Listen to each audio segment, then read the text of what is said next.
요한복음 15장, 우리가 찬송으로도 많이 부르는 내용입니다.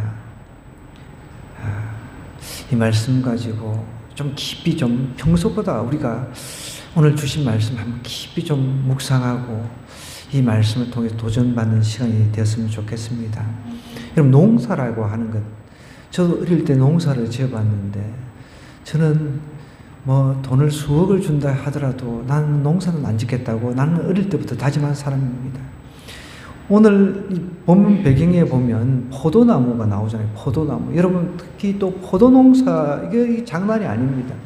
저는 포도밭에서 이제 원두막이라고 하죠. 원두막에서 그 포도막, 그 포도 이제 따가지 안 가도록 우리 집하고 우리 포도밭이 있는 마을하고는 꽤 거리가 있었어요. 그래서 그쪽 마을에 우리 어릴 때 친구들이 우리 포도밭에 와서 포도 따먹고 도둑질 해먹고 그런 게 있었거든요. 지금 만나면 자연스럽게 이야기를 합니다. 그 동네하고 좀 멀기 때문에 원두막에서 이제 잠을 자야 돼. 이제 열매가 맺힐 때쯤 되면은. 근데 열매를 맺힐 때까지 이게 포도밭도 메어줘야 되고, 그 다음에 그 가지가 바르게 자랄 수 있도록 이렇게 철사 같은 걸 이렇게 탁탁 쳐가지고 제가 어릴 때 본 기억은 그렇습니다. 얼마나 복잡한지 몰라요. 근데 지금은 이제 품앗이라고 하는 게 별로 없잖아요. 제가 어릴 때는 품앗이가 있어가지고, 이제 동네 아줌마들끼리 모여가지고, 오늘은 이 집에서 벼농사 이제 모심기 하는데 가서 이렇게 일을 해주면은, 다음에는 이제 우리는 포도밭을 하니까, 유일하게 우리 동네에서 포도밭을 하니까, 포도밭에 와서 이제 농사일 그대로 주는 거예요. 포도밭 매주고 이런 것들 하는 거죠. 근데 그런 것들을 제가 이제 옆에서 지켜보면서, 농사는 이건 싫게 안 된다. 나락 같은 경우, 벼농사 같은 경우도 여러분, 열심히 짓고 나면은 이제 수확할 때쯤 되면 태풍이 와가지고 다 쓰러져가지고 그걸 제가 일으키는 것을 제가 직접 해보고 직접 봤거든요. 수없이. 야, 이건 농사 질 건 아니다. 그리고 농사를 졌다 해가지고 예를 들어서 어떤 씨앗을 심었다 그러면 금방 한 달 지나면은 내가 월급이 나오듯이 나오는 게 아니잖아요. 우리는 한 달 일하고 나면 월급이 나오잖아요. 그죠? 미국이라든지 외국 같은 경우는 주급제가 돼가지고 주급으로 받을 수도 있고 하는데, 이건 농사를 지어가지고 이게 수달을 걸쳐가지고 그 열매를 기다려야 된다는 거예요. 그렇다고 해서 아까 전에 제가 설명했듯이 열매 맺을 때 되면은 태풍이 와가지고 비나 눈이 와가지고 다 농사를 망치는 경우도 있다는 것이죠. 그래서 최근에 우리 그 노집사님이 일이 좀 없어가지고 우리 홍 집사님이 아이고 집에 그 시골에 땅도 있으니까 농사 짓자 그랬다는데 참, 그냥 대단한 거죠. 농사 짓는 사람들 정말 존경할 뿐입니다. 오늘 성경에 보면 예수님께서 자신을 참 포도나무다라고 이야기를 하고 있습니다. 이 말은 여러분, 원래 이스라엘 백성들이 포도나무였어요. 원래 이스라엘 백성, 하나님께서 택한 백성들이 포도나무였단 말이에요. 그런데 그 포도나무가 열매를 못 맺어가지고 실패를 한 포도나무이기 때문에 예수님께서 이렇게 오셔가지고, 이 땅에 오셔가지고 자신은 진짜 참 포도나무다라고 선포를 하시는 거예요. 예수님이 참 포도나무라는 거예요. 그동안 포도나무라고 여겼던 이스라엘 백성들이 실패를 했다는 거예요. 그래서 예수님께서 15장 1절에 이렇게 선포를 하는 거예요. 나는 참 포도나무요, 내 아버지는 농부라. 성부 하나님께서 포도나무를 잘 자라게끔 해주시는 농부라는 거죠. 우리 하나님께서, 성부 하나님, 성자 예수님께서 우리를 구하시기 위해서 포도나무 비유를 통해서 이렇게 아주 쉽게 설명을 하고 있습니다. 그러면서 2절에 이렇게 이야기를 하는 거예요. 물론 내게 붙어 있어 열매를 맺지 아니하는 가지는 아버지께서 그것을 제거해 버리시고, 무릇 열매를 맺는 가지는 더 열매를 맺게 하려 하여 그것을 깨끗하게 하시느니라. 여러분, 2절 말씀의 배경이 중요합니다. 왜 이런 말씀을 하셨을까요? 물론 내게 붙어 있어 열매를 맺지 아니하는 가지는 아버지께서 그것을 제거해 버리신다는 거예요. 이 일이 있기 전에 이제 예수님께서 십자가를 지시기에 이제 곧 있으면 십자가를 져야 돼요. 그런데 누가 예수님을 팔아먹었죠? 가룟 유다가 팔아먹었습니다. 그래서 예수님께서는 가룟 유다 발 앞에서 세족식을 거행하면서 기회를 여러 번 주었습니다. 배신할 그 마음을 돌리기를 주님은 원하셨다는 거예요. 그런데 어떻게 했어요? 이미 다 가르쳐 주었어요. 누가 자신을 배신할 것인지.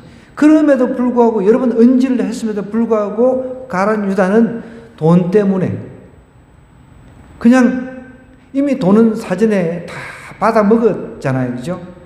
받아 먹어가지고 그 돈 때문에 자기의 스승을 갖다가 팔아먹고 냅다 나가버렸습니다. 그래서 예수님께서 이 모습을 보고 이제 다른 제자들에게 이야기하시는 거예요. 나는 참 포도나무다. 내 아버지 농부다. 우리 내게 붙어 있어야 된다는 거예요. 붙어 있지 않으면 붙어 있지 않는 가지는 제거를 해버린다는 거죠.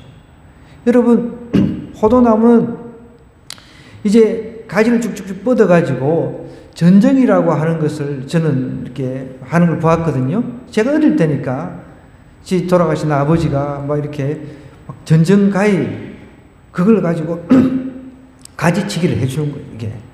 이게 가지치기를 해주는 거예요.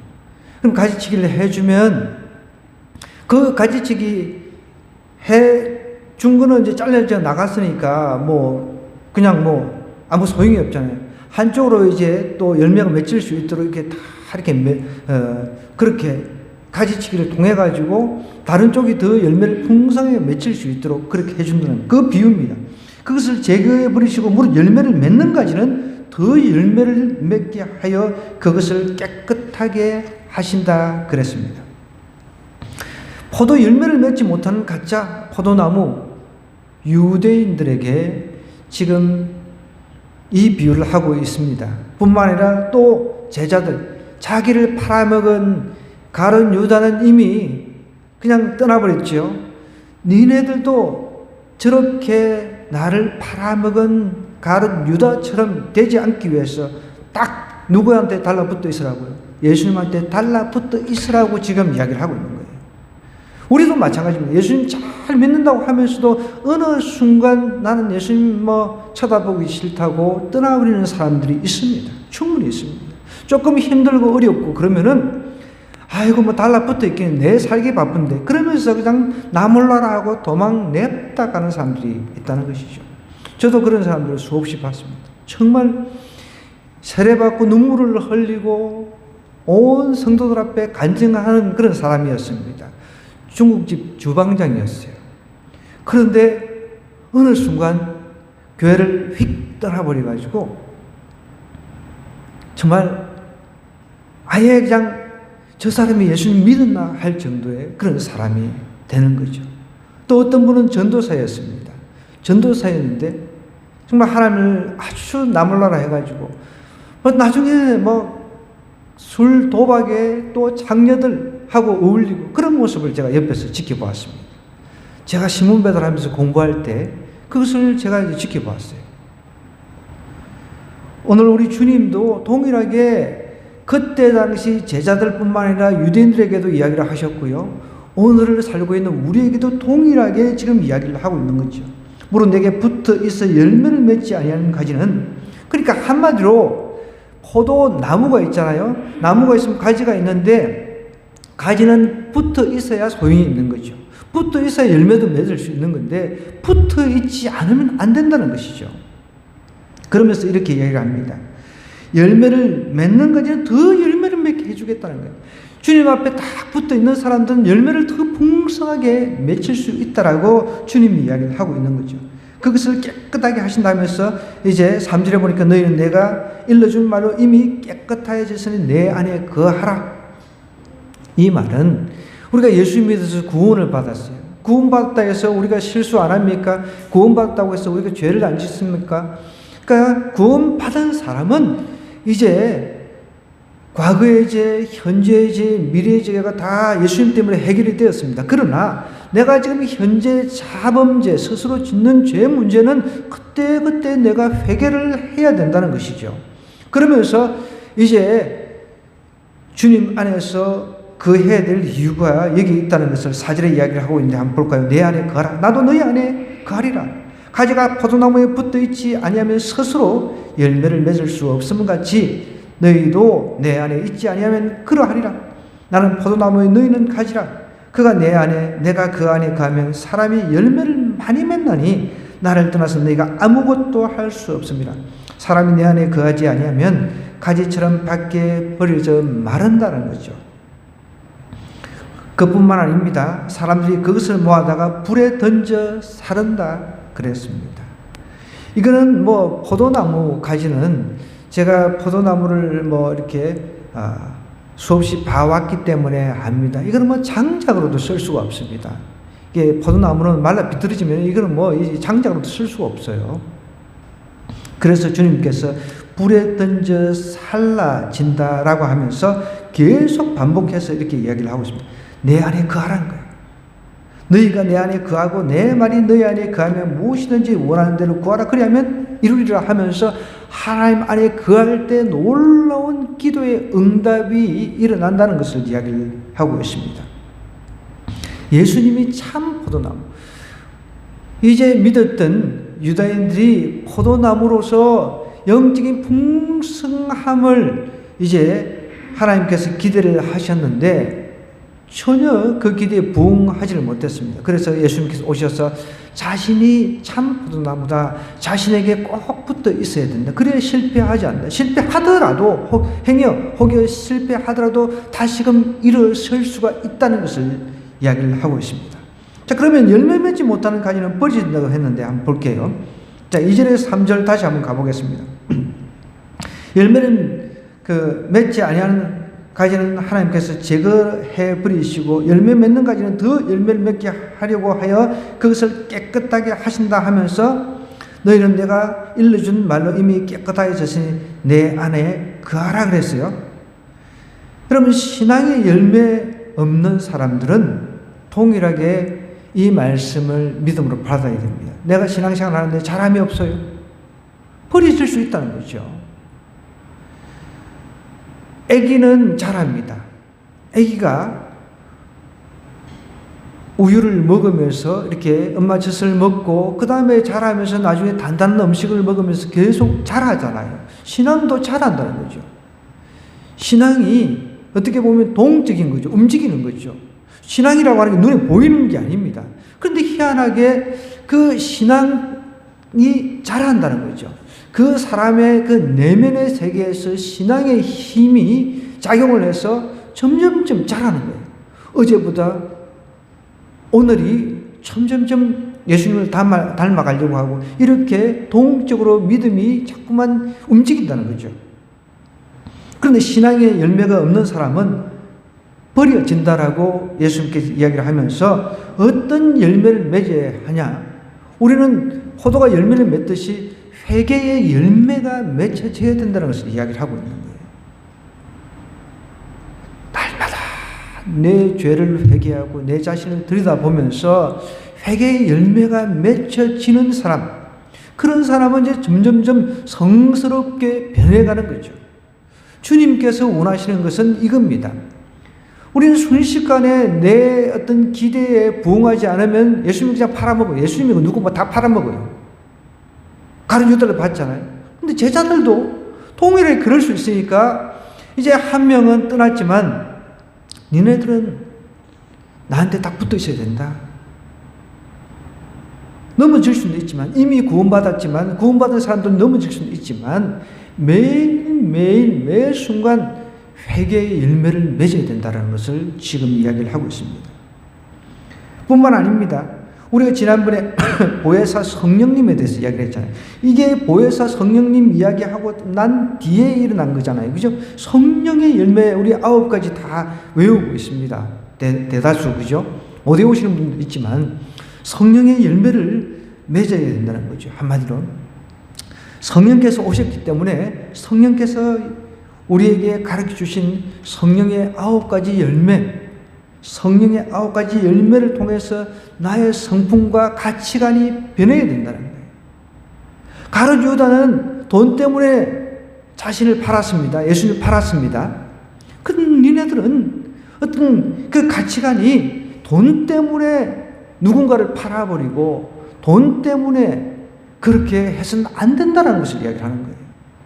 물질 때문에 사람을 그냥 팔아버리고 그렇게 해서는 안 된다는 거예요. 성령의 열매라고 하는 것은 가치관의 그 어떤 열매, 성품의 열매를 이렇게 맺어야 되는데 돈 때문에 자기 스스로 팔아먹는 사람이 세상에 무엇이든 못하겠습니까? 니네들은 그렇게 해서는 안 된다 하고 이렇게 메시지를 주고 있는 거죠. 실제 어떤 어느 교회 여성교회 회장님께서 이제 복부인, 우리가 이제 부동산 복부인으로 일을 하셨어요.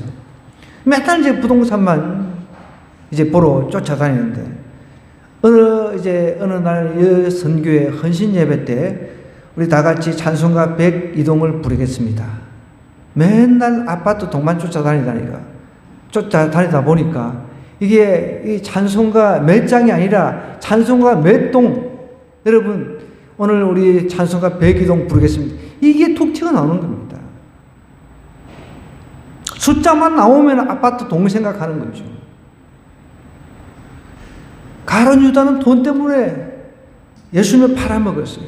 그 니네들은 어떤 가치가 사람이 여러분 우리 사람의 가치가 돈 몇십냥 그걸하고 비교할 수 있습니까?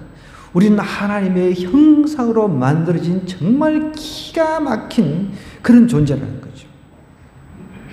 이 우주에 한번 그 80억 이상 된다고 이야기를 하는데 그 중에 한 점에 불과한 우리를 하나님께서 얼마나 사랑하셨으면 우리를 위해서 죽으셨다는 거예요.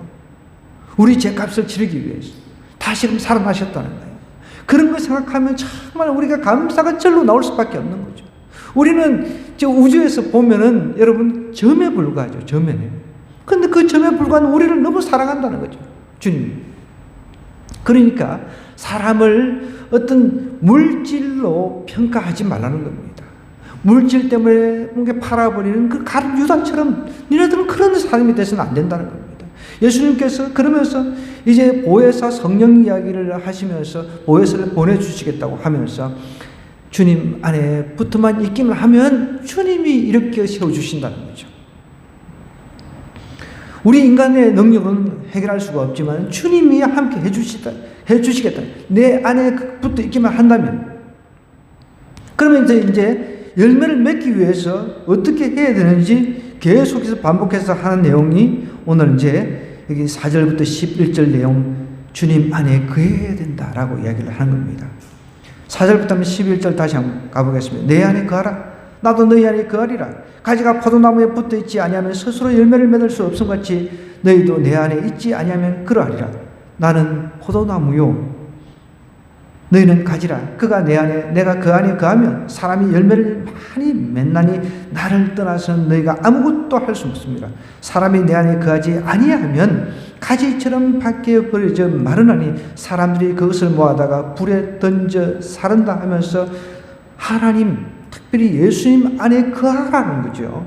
너희가 내 안에 거하고 내 말이 너희 안에 거하면 무엇이든지 원하는 대로 구하라. 그리하면 이루리라 그랬습니다. 이게 무슨 말입니까? 예수님 안에 거하라라고 하는 것은 예수님과 동행하라는 거죠. 예수님 안에 거한다는 것은 다른 뜻이 있는 게 아닙니다. 예수님과 동행하는 거죠. 혹시 여러분 들어보셨어요? 이기풍 선교사님 목사님이신데 이분이 깡패 출신이죠. 근데 변화받아가지고 선교사님 통해서 외국 선교사님이 복음 전하는데 막 돌멩이 던져가지고 턱을 막 깨부신 그런 사람이었어요. 그런데 변화받아 복음 듣고 변화받아가지고 제주도 이제 목사님 되시가 제주도 선교사 가서 제주도의 복음화를 위해서 헌신도 하시고 결국은 일제시대 때 순교를 하셨어요. 근데 그분 이제 부인 사모님이 자녀들을 가르칠 때 항상 자녀들한테 이야기를 했대요. 예수님을 5분 이상 잊어버리면 안 된다. 예수님을 5분 이상 절대로 잊어버리면 안 된다. 그것으로 자녀들을 교육을 했다고 합니다. 여러분, 5분 이상 예수님 잊어버리면 안 돼요. 그게 예수님 안에 거한다는 겁니다. 5분 이상. 우리는 5분이 뭡니까? 10분, 1시간, 몇 시간도 예수님 잊어버리잖아요. 예수님과 동행하는 것. 한순간도 내가 예수님 잊지 않겠다는 거죠. 일하면서도 주님을 생각하면서 주님하고 동행하듯이 일하는 거죠. 5분. 내가 5분간 잊었다. 그러면 회개해야 됩니다. 열매 맺기 위해서 예수님 안에 거해야 된다라고 이야기를 합니다. 그러면 여러분 또 예수님 잊지 않기 위해서 우리가 5분 동안은 5분 넘기면 안 되니까 어떻게 해야 돼요? 결국은 우리가 하나님 말씀밖에 없잖아요. 말씀이 육신이 되어서 오신 분이 예수님이시니까 성경 요한복음은 그것을 강조하고 있거든요. 말씀이 곧 육신이 되어서 오셨다는 거예요. 그분이 예수님이라는 겁니다. 그러면서 이렇게 8절부터 이렇게 이야기를 합니다. 너희가 열매를 많이 맺으면 내 아버지께서 영광을 받으실 것이요 너희는 내 제자가 되는 비결이 열매를 많이 맺는 데 있다는 거예요. 근데 그 열매를 어떻게 하면 많이 맺을 수 있냐? 여기 보면 9절에 보니까 아버지께서 나를 사랑하신 것 같이 나도 너희를 사랑하시니 나의 사랑 안에 거하라. 사랑 안에 예수님께서 사랑이시잖아요. 그 사랑 안에 거하라 하면서 이것도 우리가 뭐 뜬구름 잡는 것 같은데 정확하게 보면은 10절, 11절로 내려가면 답이 나와 있습니다. 내가 아버지의 계명을 지켜 그의 사랑 안에 거하는 것 같이 하나님의 말씀대로 사는 것이 사랑 안에 또 거하는 거라는 거죠. 하나님 말씀 안에 거하는 계명대로 사는 것, 그것이 예수님 안에 거하는 거라는 것을 예수님이 다 풀어서 설명하고 있습니다. 뭐 제가 더 이상 풀어드릴 게 없는 거예요. 그의 사랑 안에 거하는 것 같이 너희도 내 계명을 지키면 내 사랑 안에 거하리. 하나님의 말씀대로 사는 것이 하나님 사랑 안에 거하는 것이고 하나님 사랑 안에 거하는 것이 예수님 안에 거하는 거라는 거죠. 뭐 어려운 게 없습니다. 내가 액설 너에게 이르면 내 기쁨이 너희 안에 있어 너희 기쁨을 충만하게 하리. 그러니까 우리가 정말 매일 순간 내가 예수님 잊어버리지 않고 주님과 동행한다고 생각하면은 그것이 곧 주님 안에 거하는 것이고 그것이 주님을 사랑하는 것이고 그것이 곧 사랑 안에 거하는 거라는 거죠. 그럼 자연스럽게 열매는 맺혀지고 자연스럽게 내 삶 속에 기도의 열매도 맺혀진다는 것입니다. 열매 맺는 삶이라고 하는 게 뭐 이렇게 휘황찬란하고 뭐 복잡하고 뭐 그렇지 않잖아요. 그죠? 뭐 어려운 게 뭐가 있습니까? 그런데 우리가 삶 속에서 이것을 실천하는 것은 너무 힘들다는 거죠. 예수님께서 우리에게 오늘 말씀하신 것, 여러분, 우리가 지키기에 너무 어렵고 힘든 게 아니라는 것이죠. 여러분 생각해 보세요. 청춘 남녀가 연애를 하면은 하루 종일 전화통 붙들고 삽니다. 안 그런가요? 연애를 안 해보셨네. 전화통 붙들고 산다니까요. 카톡 막 붙들고 삽니다. 요즘 카톡 시대니까. 계속 그 생각하고 그냥 카톡 보내고 하루 종일 생각하는 거죠. 근데 우리를 만드신 그분을 하루 종일 생각하면서 그분 안에 거하고 그분과 동행하면 우리가 기도 응답도 다른 게 없습니다. 그렇게 하면 자연스럽게 그냥 응답이 된다는 거죠. 열매가 맺는다는 것입니다. 주님이 가르쳐 주신 게 바로 이겁니다. 다른 건 없습니다. 정리를 좀 하겠습니다. 예수님이 참 포도나무라는 거예요. 이스라엘은 포도나무로서 실패를 했습니다. 열매가 안 맺히는 거예요. 예수님께서 직접 인간으로 오셔서 자신이 참 포도나무다. 그동안은 다 가짜였죠. 자신에게 딱 붙어 있기만 하면 열매 많이 맺히신다는 거예요. 그런데 어떻게 보면 조건문이 들어가 있습니다. 조건적이에요.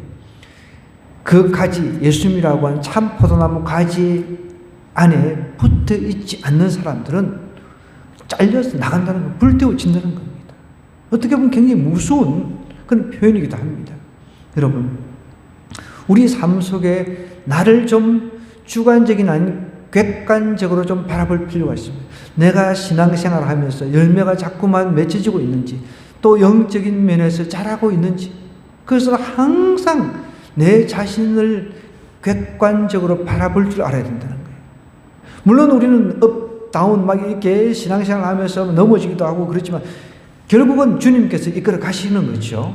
그런데 우리가 다른 거는 못해도 아무리 힘들고 어려워도 주님 그 순간 놓치지 않고 하다 보면 주님 생각하고 주님 앞에 구하고 성령께 구하면 우리 주님이 성삼위일체 되신 그 하나님이 우리를 이끌어 주시고 우리를 다시 이렇게 세워주시고 우리를 바른 길로 인도해 가신다는 거예요. 그래서 우리가 좋아하는 구절이 있잖아요.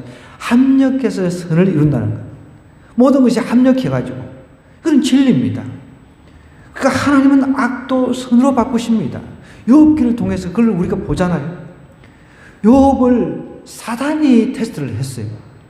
사단이. 근데 하나님께서 허락을 합니다. 그렇지만 욥의 결과를 우리가 다 알고 있습니다. 그 결말을 다 알고 있습니다. 하나님께서 배의 복을 주셨다는 거죠. 우리도 그걸 알고 있습니다. 하나님께서 모든 것을 합력해서 선을 이루게 하신다는 것을 우리가 알고 있습니다. 그거 알고 있으면은 조금 내가 어려움이 찾아온다 하더라도, 나한테 좌절스러운 일이 있다 하더라도, 우울스러운 그런 것들이 있다 할지라도 아무 문제가 안 되는 거죠.